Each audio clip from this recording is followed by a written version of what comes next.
नमाज की हालत में कुछ अहिड़ा इशारा हूंदा आहिनि, जीअं मां सऊदी अरब में अक्सर मां ॾिठो आहे त नमाज की हालत में माण्हू अॻियां जगह ख़ाली थींदी आहे त वरी उते चप्पल खणी वरी ॾुकी वरी उन नमाज की हालत में अॻिते बीहंदा आहिनि, या मोबाइल खणी वरी ॾिसंदा आहिनि त कंहिंजी कॉल आई आहे, या वरी साइलेंट ते कंदा आहिनि, या अहिड़ियूं अहिड़ियूं जेके अजीब अजीब जेकी मूवमेंट हूंदी आहे, छा इहा दुरुस्त आहे? नमाज में इन जी इजाज़त आहे?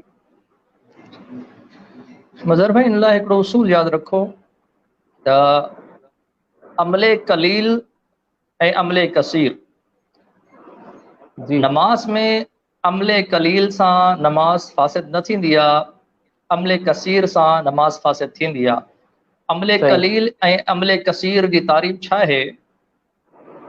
अमले कलील उनखे चइबो आहे जो ॾिसण वारो इहा चीज़ महसूसु करे त ही माण्हू अञा नमाज में ई आहे, ऐं अमले कसीर उनखे चइबो आहे जो ॾिसण वारो इहा शइ महसूसु करे त ही माण्हू नमाज जी हालत में न आहे।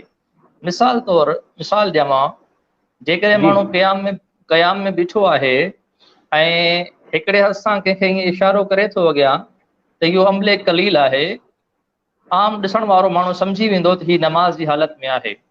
पर जेकॾहिं ॿई हथ कढी करे इशारो करे थो त आम नमाज जी हालत में ईअं न कयो वेंदो आहे, इहो अमले कसीर आहे। त अहिड़ो अमल करण सां, मिसाल वञी चप्पल खणी अचे, इन सां नमाज भॼी पवंदी, ठीकु आहे? सही। या सही। या ॿिनि हथनि सां मोबाइल कढी करे यूज़ करे त इन सां नमाज भॼी पवंदी। बाक़ी कंहिंखे हथ सां, हिकिड़े हथ सां ईअं इशारो करणु, को नमाज जे अॻियां गुज़री रहियो हुजे, मां बि अक्सर खे ॾिठो आहे मदीने पाक में, त अॻियां जमायत जी अॻियां को गुज़री रहियो हुजे, उनखे हिकिड़े हथ सां ईअं इशारो कजे त इन सां नमाज फासिद न थींदी।